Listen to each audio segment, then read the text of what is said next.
برادران اسلام،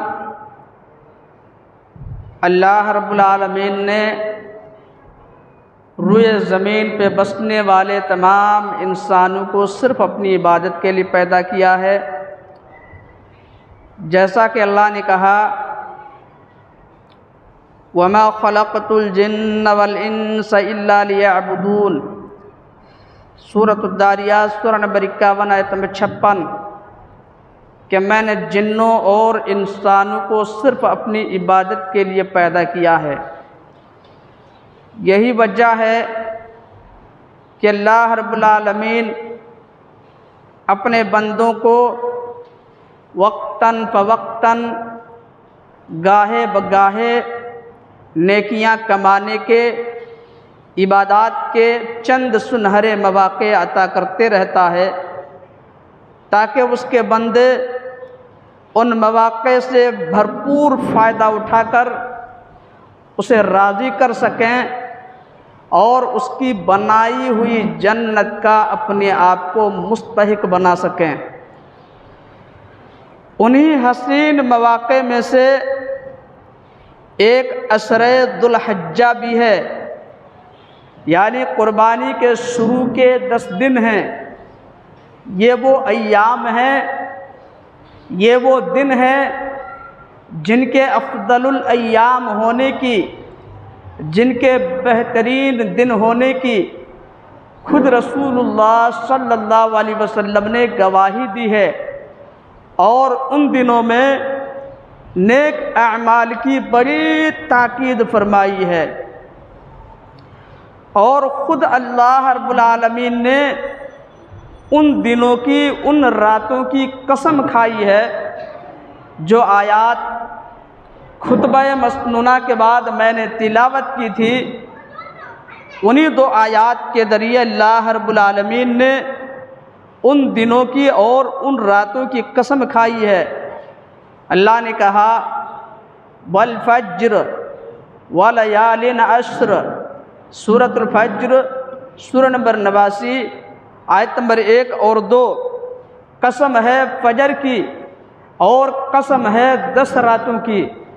تمام مفسرین کا اس بات پر اتفاق ہے کہ 10 راتوں سے مراد ذو الحجہ کی شروع کی 10 راتیں ہیں۔ اور میرے بھائیو، آپ کو معلوم ہونا چاہیے کہ اللہ رب العالمین جب کسی چیز کی قسم کھاتا ہے تو اس چیز کی اہمیت اور اس کی عظمت بتانا چاہتا ہے۔ تو اللہ رب العالمین نے ذو الحجہ کے شروع کے 10 دنوں کی جو قسم کھائی ہے، اس سے سمجھ میں آتا ہے کہ ذو الحجہ کے شروع کے 10 دن، ذو الحجہ کی شروع کی 10 راتیں، یہ بڑی اہمیت کے حامل ہیں، یہ بڑی عظمت کے حامل ہیں، یہ بڑی فضیلت کے حامل ہیں۔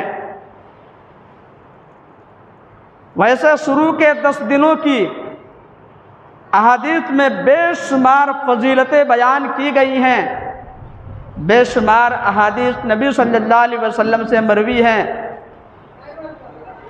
ان میں سے ایک یوم عرفہ بھی ہے، یعنی شروع کے 10 دنوں میں ایک دن ایسا بھی آتا ہے جسے یوم عرفہ بولا جاتا ہے۔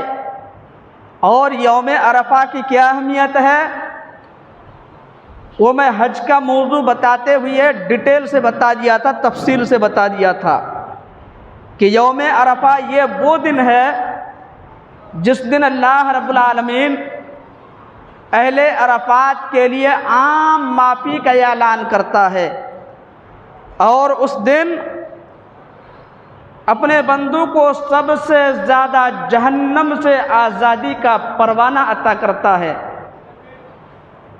اگر ذو الحجہ کے شروع کے 10 دنوں کی فضیلت نہ ہوتی، ذو الحجہ کے شروع کے 10 دنوں کی فضیلت میں کئی ایک حدیثیں نہ ہوتی، پھر بھی ایک یہی حدیث کافی ہے کہ اس میں ایک دن ایسا آتا ہے جسے یوم عرفہ بولا جاتا ہے، اور اس دن اللہ رب العالمین تمام لوگوں کے لیے جو عرفات میں ہوتے ہیں عام معافی کا اعلان کر کے رکھا ہے۔ ویسے آپ دیکھ لیجئے کہ ذوالحجہ کے شروع کے 10 دنوں کی کتنی اہمیت ہے کہ اللہ رب العالمین نے بھی ان دنوں کی قسم کھائی ہے، تو بڑی اہمیت کے حامل ہیں۔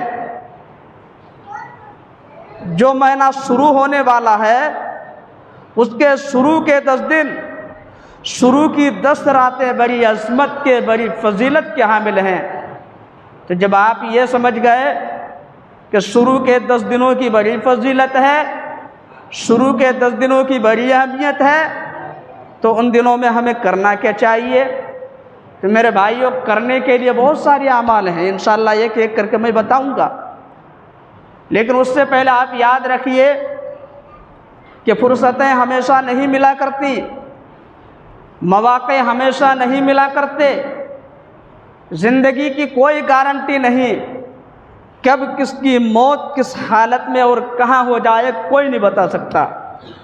شاعر کہتا ہے، آگاہ اپنی موت سے کوئی بشر نہیں، آگاہ اپنی موت سے کوئی بشر نہیں، سامان 100 برس کا ہے پل کی خبر نہیں۔ اس لیے میرے بھائیوں، اللہ رب العالمین نے جو موقع عطا کیا ہے اس موقع سے ضرور فائدہ اٹھائیں اور اپنے رب کو راضی کرنے کی کوشش کریں۔ ذوالحجہ کے شروع کے 10 دنوں میں کرنے والے اعمال میں ایک بہت بڑا عمل حج و عمرہ کی ادائیگی ہے۔ حج و عمرہ کی اہمیت کیا ہے؟ حج و عمرہ کی فضیلت کیا ہے؟ حج و عمرہ کیسے کرنا چاہیے؟ اس کا طریقہ کیا ہے؟ یہ ساری باتیں پچھلے کئی خطبات میں میں نے ڈیٹیل سے، تفصیلات سے بتایا ہے، دوبارہ بتانے کی ضرورت نہیں ہے۔ دوسرا عمل روزہ ہے۔ میرے بھائی، اور روزہ بھی نماز، زکوٰۃ اور حج کی طرح ایک اہم عبادت ہے۔ جس طرح ایک آدمی نماز کے ذریعے، حج کے ذریعے، زکوٰۃ کے ذریعے اپنے رب کو راضی کر سکتا ہے، اپنے رب کی قربت حاصل کر سکتا ہے، ٹھیک اسی طرح روزہ کے ذریعے بھی وہ اپنے رب کی قربت حاصل کر سکتا ہے، اپنے رب کو راضی کر سکتا ہے۔ خاص طور پر اللہ کے رسول صلی اللہ علیہ وسلم نے فرمایا کہ اگر کوئی ایک دن کا روزہ اللہ کے لیے رکھتا ہے تو اللہ رب العالمین اسے 70 سال کے لیے جہنم کی آگ سے دور کر دیتا ہے۔ یعنی ایک روزہ اللہ کی خاطر رکھے گا تو اللہ تعالیٰ اسے جہنم میں ہرگز نہیں ڈالے گا۔ حدیث کے اندر آیا، صحیح بخاری کتاب الجہاد چیپٹر نمبر 56 حدیث نمبر 2840، صحیح مسلم کتاب الصیام چیپٹر نمبر 14 حدیث نمبر 1153، اللہ کے رسول صلی اللہ علیہ وسلم نے فرمایا، ما من عبد یصوم صوما فی سبیل اللہ الا باعد اللہ بذلک اليوم وجہہ عن النار 70 خریفا، کہ اگر کوئی ایک دن کا روزہ اللہ کے لیے رکھتا ہے تو اللہ رب العالمین اس کے چہرے کو 70 سال کی مسافت تک جہنم کی آگ سے دور کر دیتا ہے یا دور کر دے گا۔ اور میرے بھائیوں، ہمارے اور آپ کے لیے بہت ہی بہترین موقع ہے ایک روزہ رکھنے کے لیے۔ کون سا موقع ہے؟ یوم عرفہ، جسے نویں ذی الحجہ بولا جاتا ہے، یا ذی الحجہ کی 9 تاریخ ہے جس کو یوم عرفہ بولا جاتا ہے۔ یوم عرفہ حاجیوں کے لیے انتہائی اہم دن ہے، کیونکہ عرفہ میں وقوف کیے بغیر کسی کا حج مکمل نہیں ہوتا۔ رسول اللہ صلی اللہ علیہ وسلم نے وقوف عرفہ کو ہی حج قرار دیا ہے۔ سنن ترمذی کتاب الحج چیپٹر نمبر 10 حدیث نمبر 889۔ یہ تو حاجیوں کے لیے ہے، ہمارے لیے کیا ہے؟ تو ہمارے لیے یہ ہے کہ ہم اس دن روزہ رکھیں، یعنی نبی ذی الحجہ کا روزہ رکھیں۔ اگر رکھیں گے تو فائدہ کیا ہوگا؟ حدیث کے اندر آیا، صحیح مسلم کتاب الصیام چیپٹر نمبر 14 حدیث نمبر 1162، سیدنا ابو قتادہ رضی اللہ تعالیٰ عنہ بیان کرتے ہیں، سئل رسول اللہ صلی اللہ علیہ وسلم عن صوم یوم عرفہ فقال یکفر السنۃ الماضیہ والباقیہ، کہ رسول اللہ صلی اللہ علیہ وسلم سے یوم عرفہ کے روزہ کے متعلق پوچھا گیا کہ اللہ کے رسول، اگر کوئی یوم عرفہ کا روزہ رکھتا ہے، 9 ذی الحجہ کا روزہ رکھتا ہے، تو اسے کیا ملے گا؟ تو اللہ کے رسول صلی اللہ علیہ وسلم نے فرمایا، یوم عرفہ کا روزہ اس کے 2 سال کے گناہوں کو مٹا دیتا ہے، 1 سال پہلے کا اور 1 سال بعد کا۔ اللہ اکبر! میرے بھائیوں، جو گناہ ابھی نہیں ہوا ہے وہ بھی یوم عرفہ کا یعنی 9 ذی الحجہ کا روزہ رکھنے کی وجہ سے اللہ تعالیٰ معاف کر دیتا ہے۔ اللہ رب العالمین وہ گناہ معاف کر دیتا ہے۔ تو جب اتنا بہترین موقع اللہ نے ہمیں اور آپ کو عطا کیا ہے تو ہمیں ایسا موقع ہرگز نہیں چھوڑنا چاہیے، اسے ہرگز نہیں گنوانا چاہیے۔ 9 ذی الحجہ کا روزہ ہر شخص رکھنے کی کوشش کرے۔ تیسرا عمل نماز ہے۔ لیکن نماز سے مراد کون سی نماز ہے؟ فرض نماز کی بات نہیں کر رہا ہوں، کیونکہ فرض نماز تو ہر مسلمان پہ فرض ہے۔ اگر کوئی نماز نہیں پڑھتا تو اسے اپنے مسلمان ہونے پہ ماتم کرنا چاہیے، اسے اپنی ایمان کی خیر بنانی چاہیے۔ ایک آدمی اپنے آپ کو مسلمان کہے اور وہ بے نمازی ہو، ایسا ہو ہی نہیں سکتا، اور جو بے نمازی ہوگا وہ مسلمان ہو ہی نہیں سکتا۔ تو یہاں نمازوں سے مراد کون سی نماز ہے؟ نمازوں سے مراد ان دنوں میں یعنی ذو الحجہ کے شروع کے 10 دنوں میں نوافل کا خصوصی اہتمام کرنا ہے۔ جب اتنی فضیلت والے دن ہیں، جیسا کہ میں نے شروع میں بتایا، تو فضیلت والے دنوں میں نوافل کا خصوصی اہتمام کرنا ہے۔ میرے بھائیوں، شریعت میں جہاں فرائض کی اہمیت ہے وہاں نوافل کی بھی اہمیت ہے۔ صحیح حدیث ہے، سنن ابی داؤد کتاب الصلاۃ چیپٹر نمبر 2 حدیث نمبر 728 یا 729، اللہ کے رسول صلی اللہ علیہ وسلم نے فرمایا کہ قیامت کے دن اللہ رب العالمین اپنے فرشتوں سے کہے گا کہ میرے فرشتوں، میرے بندوں کے اعمال کو دیکھ لو، میرے بندوں کے فرائض کو دیکھ لو، میرے بندوں کے پاس جو فرض عبادات ہیں وہ دیکھ لو، اگر پوری ہیں تو پورا اجر و ثواب دے دو، اور اگر پوری نہیں ہیں تو پھر نوافل دیکھ لو کہ اس کے پاس نوافل ہیں یا نہیں، اگر نوافل ہیں تو نوافل سے فرائض کی پوری کر دو۔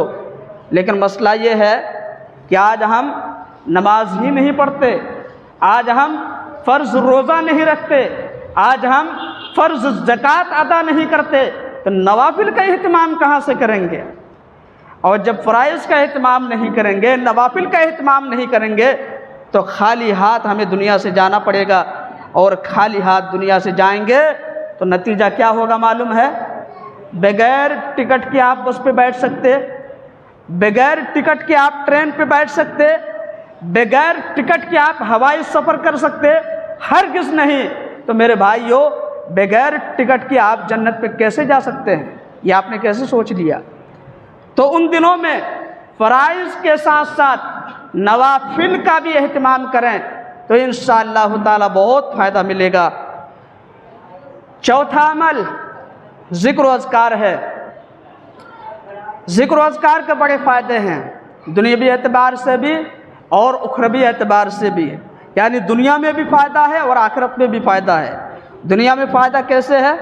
ذکر و اذکار کریں گے، آپ کے من کو شانتی ملے گی، آپ کے دل کو سکون ملے گا۔ میرے بھائیوں، آج لوگ شانتی پانے کے لیے، سکون کے لیے نہ جانے کیا کیا طریقہ استعمال کر رہے ہیں۔ کچھ لوگ ہیڈ فون لگا کے، کان میں ہیڈ فون لگا کے گانے سن رہے ہیں، کیوں؟ سکون چاہیے۔ کچھ لوگ کیرم کھیل رہے ہیں، گیم کھیل رہے ہیں، کیوں؟ سکون چاہیے۔ کچھ لوگ پی رہے ہیں، کیا پی رہے ہیں؟ وہ چیز جسے پینے کے بعد انسان اپنا ہوش و حواس کھو بیٹھتا ہے، یعنی شراب پیتے ہیں، دارو پیتے ہیں، کیوں؟ سکون چاہیے. کچھ لوگ ناچ گانا دیکھتے ہیں, کس لیے؟ سکون چاہیے. کچھ لوگ ادھر ادھر گھوم رہے ہیں, کس لیے؟ سکون چاہیے. میرے بھائیوں, سکون کسی چیز میں نہیں ملے گا, شانتی کسی چیز میں نہیں ملے گی. شانتی صرف اللہ کے ذکر و اذکار کرنے میں ملے گی. اللہ نے کہا سورۃ الرعد سورہ نمبر 13 آیت نمبر 38, الا بذکر اللہ تطمئن القلوب. سنو, اللہ کے ذکر سے ہی دلوں کو شانتی ملتی ہے, من کو شانتی ملتی ہے. تو میرے بھائیوں, ذکر و اذکار آپ کرتے رہیں. یہ دنیا کے اعتبار سے اتنا بڑا فائدہ آپ کو ملنے والا ہے, ذکر و اذکار کریں گے. آخرت کے اعتبار سے کتنے فائدے ہیں؟ اتنے فائدے ہیں کہ ہم گنا بھی نہیں سکتے, لیکن 2-4 فائدے میں آپ کو بتا دیتا ہوں. اگر آپ ذکر و اذکار کا اہتمام کریں گے, تسبیحات کا اہتمام کریں گے, تو قیامت کے دن یہ آپ کی نیکیوں کے پلڑے بھاری کر دیں گے. حدیث کے اندر آیا, صحیح مسلم کتاب الطہارہ چیپٹر نمبر 2 حدیث نمبر 223, اللہ کے رسول صلی اللہ علیہ وسلم نے فرمایا کہ جو لوگ ذکر و اذکار کریں گے, یہ ذکر و اذکار, یہ تسبیحات قیامت کے دن اس کی نیکیوں کے ترازو کو بھاری کر دیں گے. اللہ اکبر, کتنا بڑا فائدہ ہے. وہاں ایک ایک نیکی کے لیے ترس جائیں گے, لیکن کوئی ایک نیکی دینے کے لیے تیار نہیں ہوگا. آج ہمیں یہ باتیں سن کے معمولی نظر آ رہی ہے. ہم کو سننے میں ایسا لگتا ہے کہ یہ کیا بول رہے ہیں, لیکن میرے بھائیوں, ایک نیکی وہاں پہ کم پڑ جائے گی. ایک نیکی کوئی بھی آپ کو دینے کے لیے تیار نہیں ہوگا. یہی نیکی آپ کر کے رکھیں گے تو وہاں پہ کام آئیں گی. یہ نیکیاں وہاں پہ کام آئیں گی. اسی لیے شاعر کہتا ہے, کیسی بھی ہلکی ہونے کی اسے حقیر نہ جان. کیسی بھی ہلکی ہونے کی اسے حقیر نہ جان. رب کی بخشش کے لیے کوئی بہانہ چاہیے, تو نیکیاں کر کے رکھنا چاہیے. پتہ نہیں کون سی نیکی کس موڑ پہ کام آ جائے. اسی طرح یہ ذکر و اذکار آپ کریں گے تو جنت میں آپ کے لیے درخت لگایا جائے گا. میرے بھائیو, اس موسم میں درخت کی کیا اہمیت ہے آپ کو سمجھ میں آ گئی ہوگی. آج چاہے انسان ہو یا جانور, پیڑ کی چھاؤں تلاش کر رہے ہیں. کہیں بھی پیڑ ہوتا ہے, درخت ہوتا ہے, تو انسان ہو یا جانور اس کے نیچے آ کے بیٹھتے ہیں اور آرام کرتے ہیں. جنت ایک چٹیل میدان ہے. آپ جیسے جیسے ذکر و اذکار کریں گے, جیسے جیسے اعمال کریں گے, جیسے جیسے نیک کام کریں گے, ویسے ویسے آپ کے لیے اچھا انتظام ہوتا جائے گا جنت میں. لیکن اگر آپ یہاں پہ کچھ نہیں کریں گے تو وہاں پہ کچھ نہیں ملے گا. یاد رکھیے گا اس بات کو. تو جب جب آپ ذکر و اذکار کریں گے, آپ کے لیے جنت میں ایک درخت لگایا جائے گا. اور ذکر و اذکار کیا ہے؟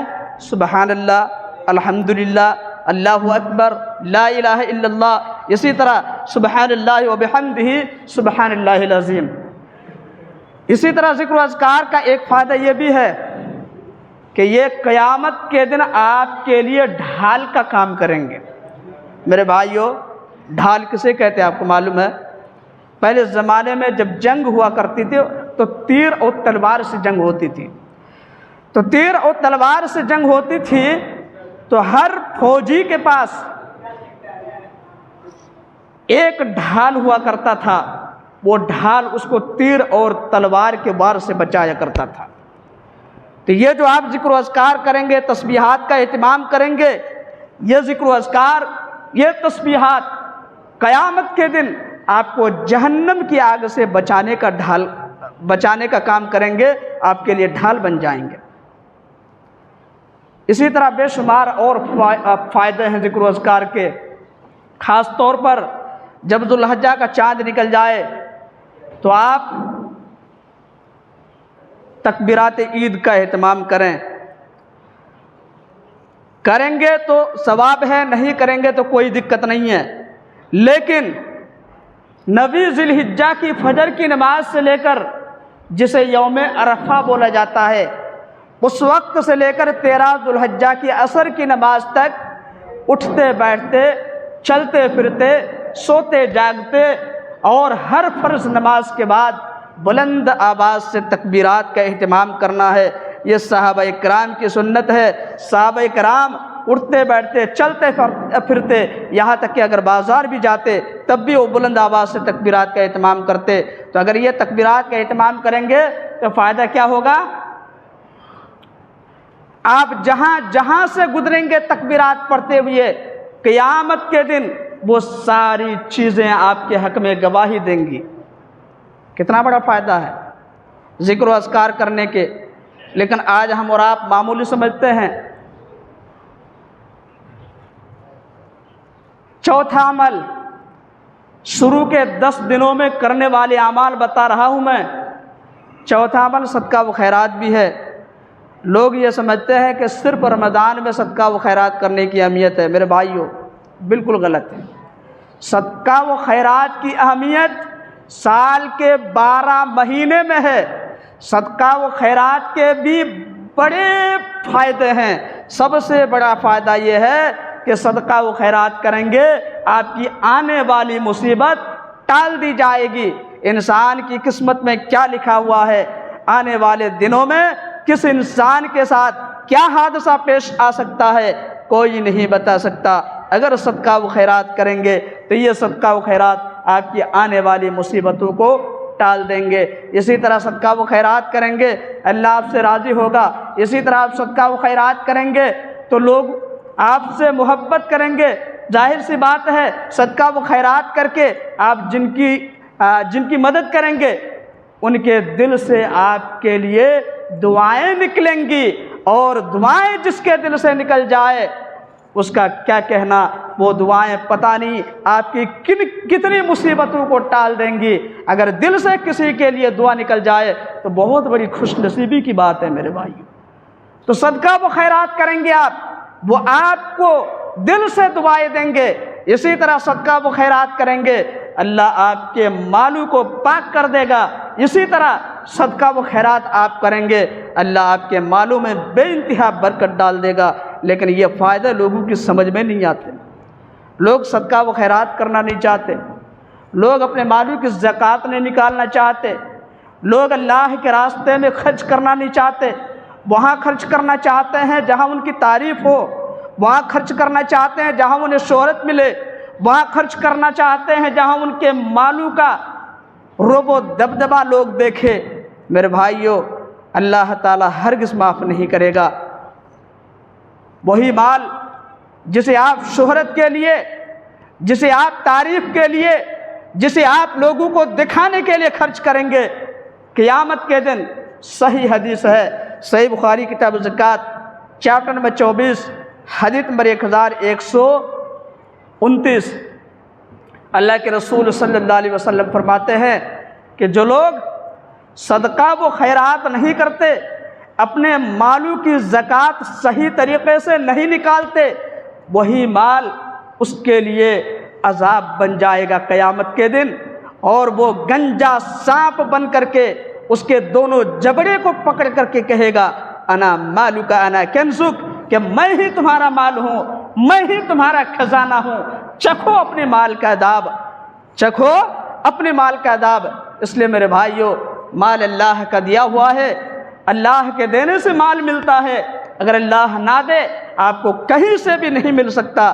اسی طرح اللہ رب العالمین نے آپ کو صحت دے رکھی ہے، آپ کو طاقت دے رکھی ہے، آپ کو جوانی دے رکھی ہے، آپ کو 2 پیر دیا ہے، آپ کو 2 ہاتھ دیا ہے، دیکھنے کے لیے 2 آنکھیں دی ہیں، سمجھنے کے لیے ایک مضبوط دماغ دیا ہے، تبھی آپ صحیح طریقے سے مال کما پا رہے ہیں۔ اگر اللہ تعالیٰ آپ کو لنگڑا بنا دے، آپ کے پاس 2 ہاتھ نہ ہو، آپ کا دماغ کمزور ہو جائے، تو بتائیے اپنے سینے پہ ہاتھ رکھ کر کہ آپ صحیح طریقے سے مال کما سکتے ہیں؟